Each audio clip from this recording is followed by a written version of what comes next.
سیدہ نے ماں کی حیثیت سے اپنے بچوں کی تربیت کیسے کی اور اسلام کی تاریخ پہ اس کا اثر کیسے نظر آتا ہے؟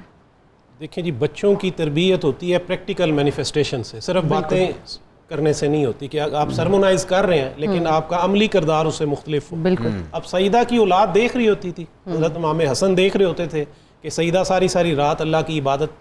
کر رہی ہیں، ٹھیک ہے، اور جب دعا کرتی ہیں تو اپنے لیے کوئی دعا نہیں کر رہی، اپنے گھر والوں کے لیے نہیں کر رہی، اپنے پڑوسیوں کے لیے کر رہی ہیں، امت کے لیے دعائیں کر رہی ہیں۔ تو حضرت امام حسن نے پوچھا بھی کہ میں نے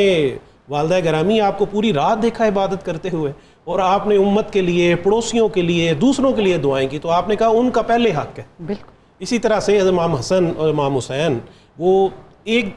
وقت کا فاقہ تھا، تو کوئی چیز پکائی تو حضرت علی نے بھی فاقہ کیا تھا، حضرت سیدہ نے بھی کیا تھا،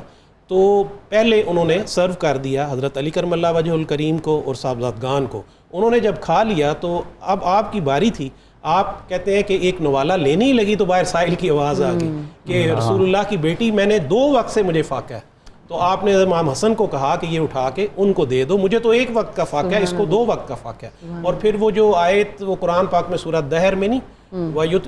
وَيُطْعِمُونَ الطَّعَامَ عَلَىٰ حُبِّهِ مِسْكِينًا وَيَتِيمًا وَأَسِيرًا إِنَّمَا نُطْعِمُكُمْ لِوَجْهِ اللَّهِ لَا نُرِيدُ مِنْكُمْ جَزَاءً وَلَا شُكُورًا۔ سبحان اللہ۔ دیکھیں وہ پہلی دفعہ جب کھانا تیار کیا تو آواز آئی، اس نے کہا کہ میں مسکین ہوں، اس کو اٹھا کے دے دیا۔ دوسری دفعہ آئی تو اس نے کہا میں یتیم ہوں، اس کو دے دیا، اور تیسری دفعہ اسیر کو دے دیا۔ اب دیکھیں یہ قرآن میں آ گیا واقعہ۔ اب یہ چیزیں جب بچے دیکھتے ہیں، ٹھیک ہے، تو اس سے وہ سیکھتے ہیں، اور پھر یہ جو اسلام میں جو فقر کا کانسیپٹ ہے نا، یہ وہاں سے آیا ہے۔ اچھا، یہ آپ جو ہیں وہ حامل کوثر ہیں، دیکھیں انا اعطیناک کل کوثر، یہ بھی تو مفسرین کہتے ہیں نا کہ جب انہوں نے کہا کہ رسول کریم صلی اللہ علیہ وسلم بے ادبی کی کہ ابتر ہے، تو حضرت بی بی فاطمہ تو زہرا سلام اللہ علیہ عطا کی اور کہا کہ میں نے خیر کثیر دے دیا۔ اب ہماری جو تہذیب آگے چلی ہے نا، اس میں یہ جو فقر والا عنصر آیا ہے یہ خیر کثیر سے آیا ہے، اور دوسری طرف الہاکم التکاثر، اچھا وہاں بھی کثرت کا ذکر ہے لیکن وہ کثرت مارنے والی ہے، وہ مال کی جو ہے نا کثرت ہے، مال و دولت کی، دنیا کی کثرت ہے۔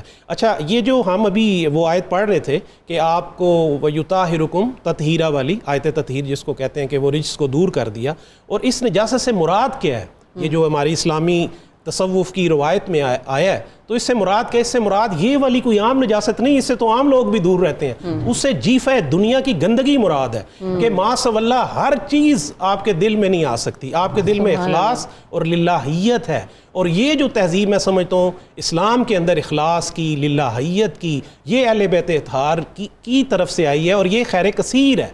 ٹھیک ہے۔ وہ ہم الہاکم التکاثر والی کثرت نہیں لینی، انہوں نے ہمیں یہ بتایا کہ ہم نے یہ والا انا اعطیناک الکوثر فصلی لربک وانحر، یہ والا خیر کثیر لے۔ بہت خوبصورت۔